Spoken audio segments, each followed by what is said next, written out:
Praise the lord. Today Bible reading కీర్తనలు 31వ అధ్యాయము 13 నుండి 24 వచనముల వరకు.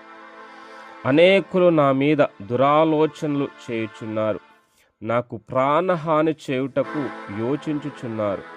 వారు గుసగుసలాడుట నాకు వినబడుచున్నది, నలు దిశలను నాకు భీతి కలుగుచున్నది. యెహోవా, నీ యందు నమ్మికయుంచియున్నాను, నీవే నా దేవుడవని నేను అనుకొనుచున్నాను. నా కాలగతులు నీ వశములోనున్నవి, నా శత్రువుల చేతిలో నుండి నన్ను రక్షింపుము. నన్ను తరుము వారి నుండి నన్ను రక్షింపుము. నీ సేవకుని మీద నీ ముఖకాంతి ప్రకాశింపజేయుము.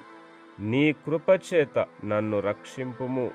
యెహోవా, నేను మొర్రపెట్టియున్నాను, నన్ను సిగ్గునొందనీయకుము. భక్తిహీనులు సిగ్గుపడుదురుగాక, పాతాళమునందు వారు మౌనులై యుందురుగాక.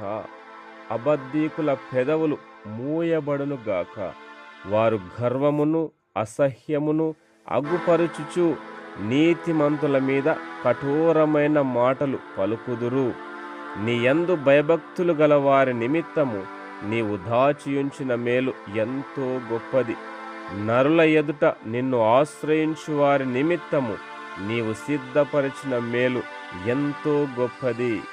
మనుషుల కపటోపాయములు వారినంటకుండా నీ సన్నిధి చాటున వారిని దాచుచున్నావు. వాక్కలహము మాన్పి వారిని గుడారములో దాచుచున్నావు. ప్రాకారము గల పట్టణములో యెహోవా తన కృపను ఆశ్చర్యకరముగా నాకు చూపియున్నాడు. ఆయన స్తుతి నొందునుగాక. భీతి చెందిన వాడనై నీకు కనబడకుండా నేను నాశనమైతిననుకొంటిని. అయినను నీకు నేను మొర్రపెట్టగా నీవు నా విజ్ఞాపనల ధ్వని నాలకించితివి. యెహోవా భక్తులారా, మీరందరూ ఆయనను ప్రేమించుడి. యెహోవా విశ్వాసులను కాపాడును. గర్వముగా ప్రవర్తించు వారికి ఆయన గొప్ప ప్రతీకారము చేయును. యెహోవా కొరకు కనిపెట్టు వారలారా, మీరందరూ మనస్సున ధైర్యము వహించి నిబ్బరముగా నుండుడి.